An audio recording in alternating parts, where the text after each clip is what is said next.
Syederalun, seorang penumpang diturunkan dari pesawat setelah insiden mengejutkan dalam penerbangan.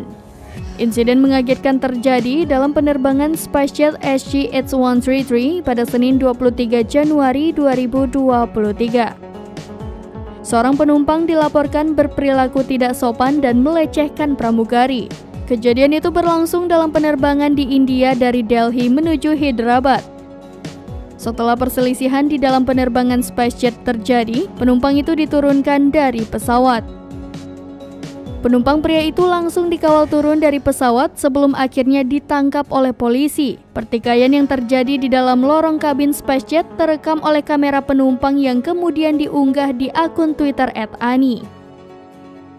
Video yang viral di media sosial memperlihatkan bagaimana keributan di dalam kabin antara penumpang dengan pramugari. Penumpang dengan pramugari terlihat beradu mulut yang cukup sengit. Sejumlah orang di dalam pesawat berusaha melerai pertikaian itu dan meredam situasi yang memanas.